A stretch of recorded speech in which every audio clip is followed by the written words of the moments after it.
ये खबर आप तक पहुंचाएंगे हम अडयाला जेल से। अडयाला जेल रावलपिंडी में GHQ हमला केस की समाअत 20 अक्टूबर तक के लिए मुलतवी कर दी गई है।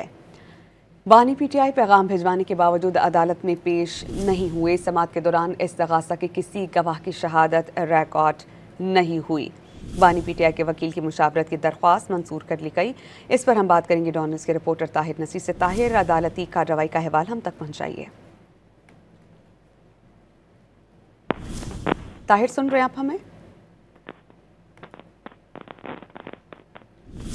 ताहिर, आप हमारे साथ हैं?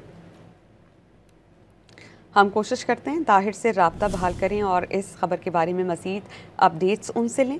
अडयाला जेल रावलपिंडी में GHQ हमला केस की समाअत 20 अक्टूबर तक मुलतवी कर दी गई। ताहिर नसीर हमें ज्वाइन कर चुके हैं। ताहिर, बताइएगा इस अदालती कार्रवाई का अहवाल।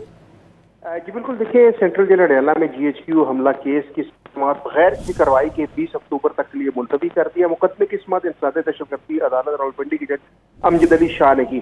समाअत के दौरान इस्तगासे के गवाहान अदालत में पेश हुए थे, लेकिन किसी भी गवाह की शहादत रिकॉर्ड ना हो सकी। समाअत के दौरान बानी PTI को पैगाम भिजवाने के बावजूद वो अदालत पेश ना हुए। बानी PTI ने जेल अमले को जवाब दिया कि मैं तैयार होकर अदालत आऊंगा। प्रोसिक्यूशन टीम, गवाहान, वकला सफाई भी अदालत में मौजूद रहे। वकला ने अदालत से इस्तदा की कि हमें अपने मोकल से मशावरत और हदायत के लिए मुलाकात की इजाजत दी जाए। अदालत ने वकला सफाई की इस्तदा मंजूर कर लिया। वकला बानी PTI से मुलाकात के लिए अडयाला जेल में मौजूद हैं, जबकि अदालत ने केस की समाअत बगैर किसी कार्रवाई के 20 अक्टूबर तक के लिए मुलतवी कर दी है।